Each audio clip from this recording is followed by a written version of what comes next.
მოგესალმებით, მე ვარ იან თაძე და თქვენ უყურებთ პოდკასტ ციტატა.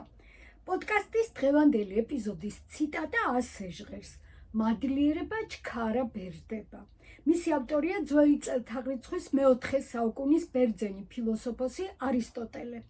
ისიც წავიკითხე, რომ ავტორი არისტოტელეა, მაგრამ ისიც წავიკითხე, რომ შესაძლოა ეს ციტატა მას მხოლოდ მიეწერება. ზუსტი ამბავი არ ვიცი, ციტატა კი მნიშვნელოვანი მგონია. სანამ მთავარ სათქმელზე გადავალ, ტრადიციულად გთხოვთ, რომ გამოიწეროთ ჩემი არხი ციტატა იანთაძის ონლაინ დღიური და ამით არხის განვითარებაში დამეხმაროთ. ახლა მადლიერებას დავუბრუნდები.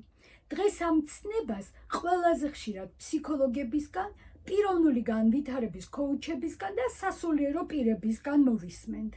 ისინი გვარწმუნებენ, რომ მადლიერება გვეხმარება თავი მშვიდად და ზოგ შემთხვევაში ბედნიერადაც კი ვიგრძნოთ. არაერთხელ მომისმენია, რომ ყოველ ღამე ძილის წინ თუ ჩამოწერ, რისთვის ხარ დღევანდელი დღის მადლიერი, ეს დაგეხმარება, რომ მეორე დღე დაიწყო მშვიდად და სამყაროს მიმართ ჰარმონიის განცდით. რა თქმა უნდა, მადლიერებაც და ბედნიერებაც ადამიანის შეგრძნებაში იბადება, ოღონდ რასაც არისტოტელე ამბობს, ჩემი აზრით, ეს ნიშნავს არა ადამიანის ზოგად მადლიერებას სამყაროს მიმართ, არამედ ერთი კონკრეტული ადამიანის მადლიერებას მეორის მიმართ და ამბობს, რომ აი ეს განცდაო ერთის მადლიერება მეორის მიმართ ჩქარა ბერდებაო.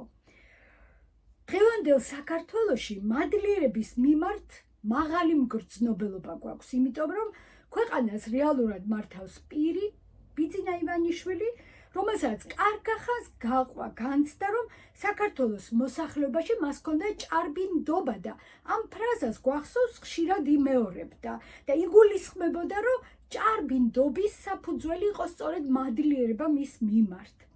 მადლიერება უნდა ჰქონოდათ კონკრეტულ ადამიანებს, რომლებსაც ის წლების განმავლობაში ფინანსურად ეხმარებოდა.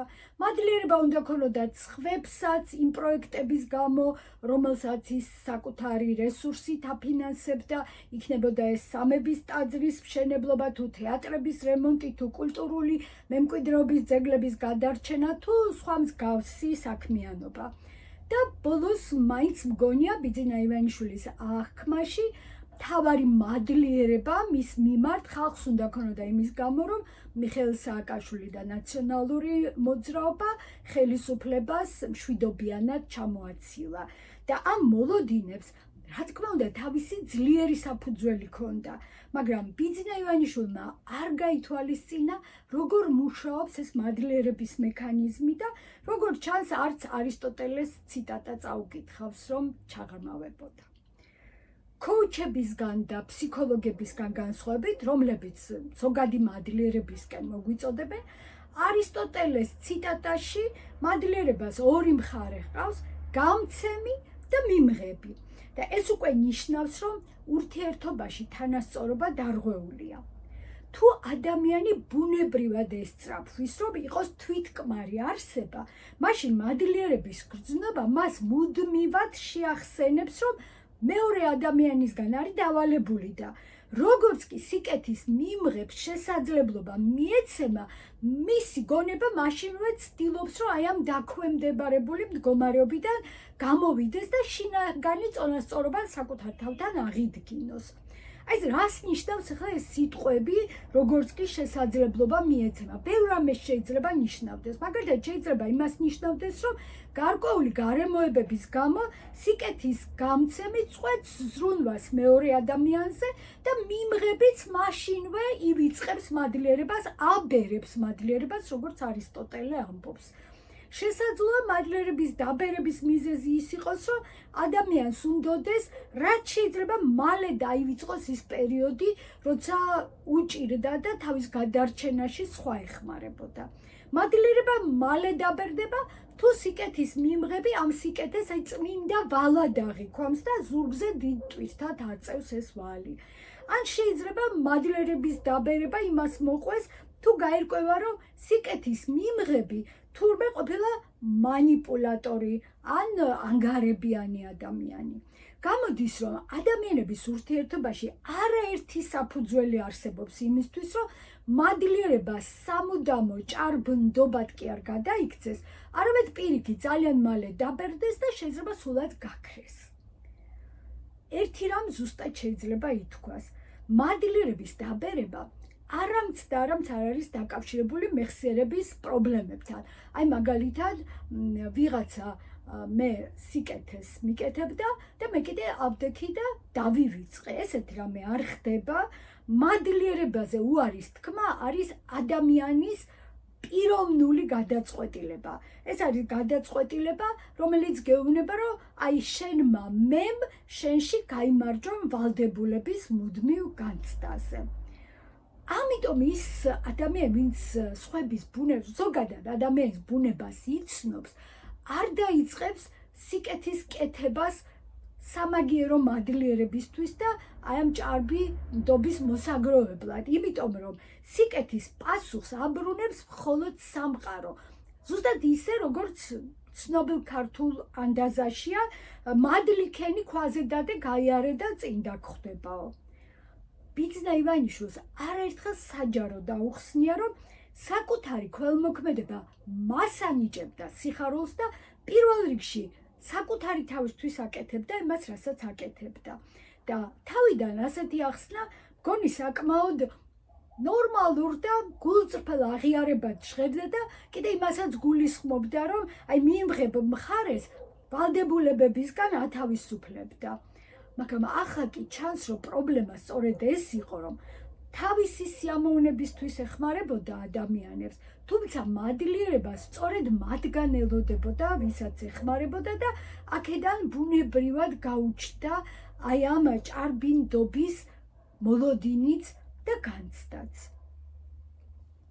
რაც მერე მოხდა, ამას მეორე ციტატა გვიხსნის, მეორე ციტატა წინა გადაცემაშიც დამეხმარა და ახლაც გამიადვილა იმის გააზრება, თუ რატომ აღმოვჩნდით იქ, სადაც დღეს ვართ. მეორე ციტატის ავტორია ნიკოლო მაკიაველი და ციტატა ასე ჟღერს: სიკეთე მოყირჭება იცის.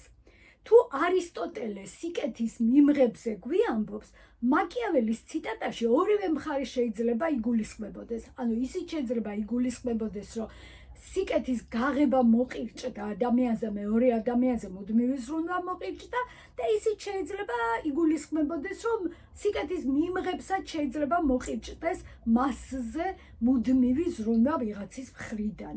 მაგრამ არ აქვს ნიშნულობა სიკეთის გამცემს მოყირჭდება თუ მიმღებს მოყირჭდება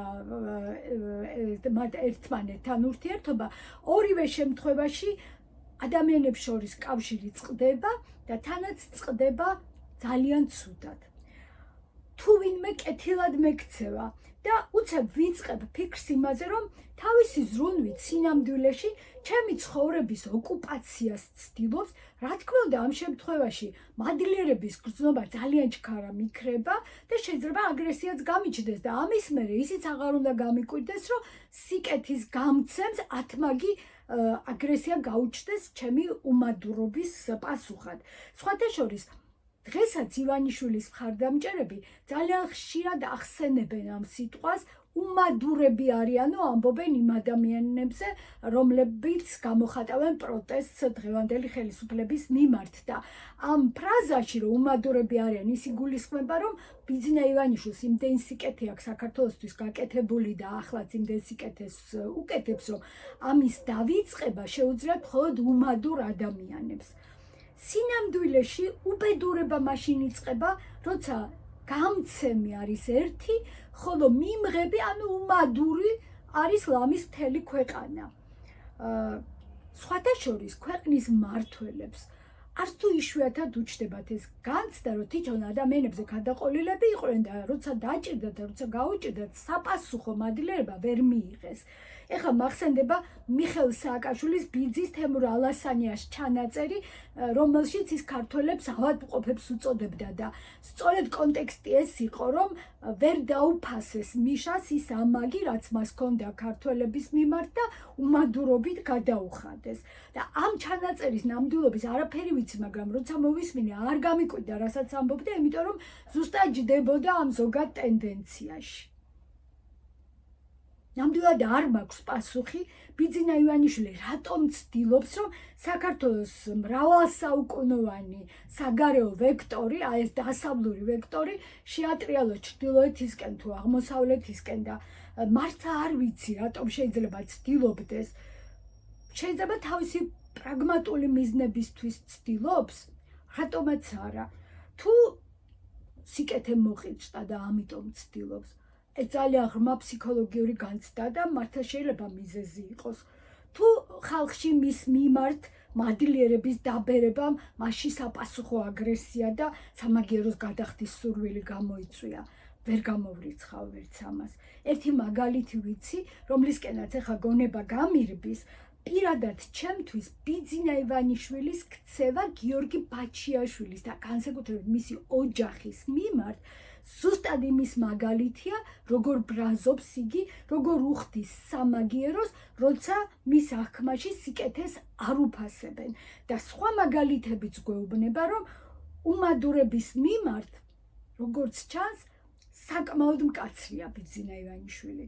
აბა ანტუან დე სენტ-ეგზიუპერის პატარა უფლისწულის მსგავსად მუდმივად პასუხისმგებლობას ხო არ აიღებს იმ ადამიანებზე, რომლებიც მისი აზრით ერთხელ მოიშინაურა.